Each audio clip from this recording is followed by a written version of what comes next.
آپ کو حمایت کرنی پڑے گی, اس سوسائٹی کی طرف لے جانا پڑے گا اس کو.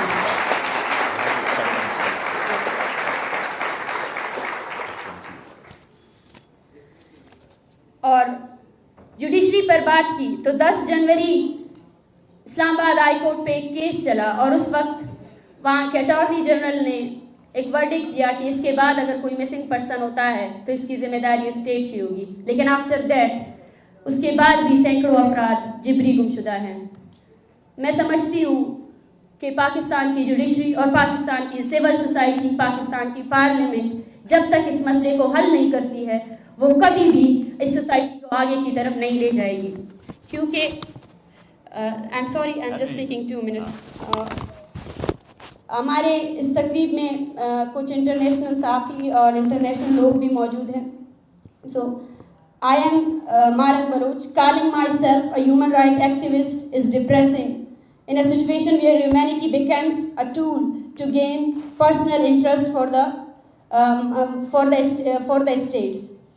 And for us, the colonialism still persists as the mighty state use violence against us and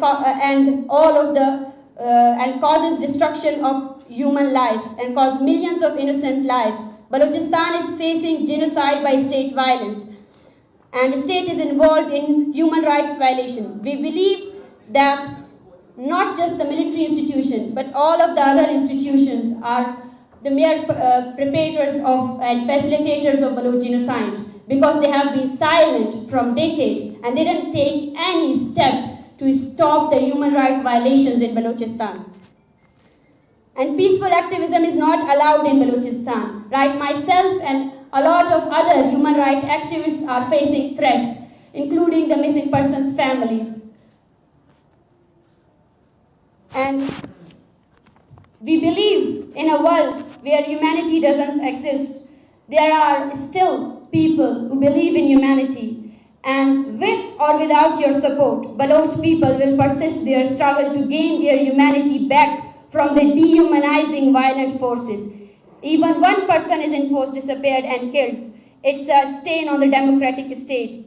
And we want to address all of the nations that stop this crime against humanity.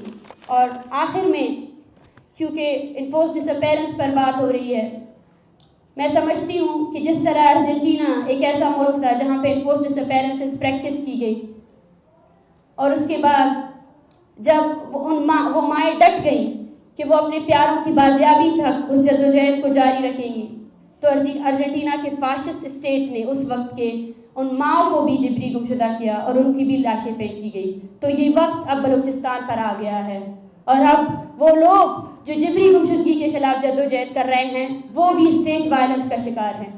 مگر آج وہ مائیں صرف اپنے بیٹوں کی تصویریں نہیں بلکہ اس نظریے کو بھی ساتھ لے کر جا رہی ہیں.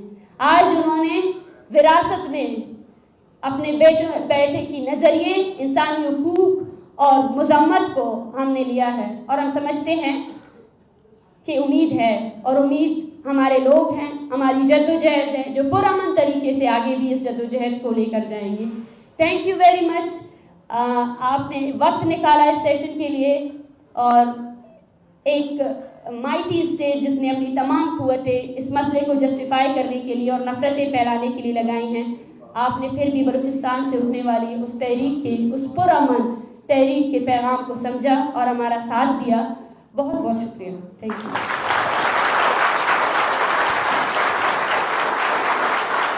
کوشچن آنسر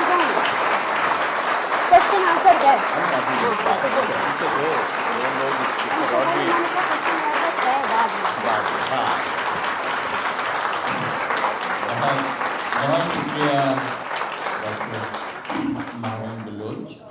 دل کو چھو لینے والی اور ذہن کو جھنجھوڑ دینے والی گفتگو. اور اب میں گزارش کروں گا طاہر حسین صاحب سے جو ہم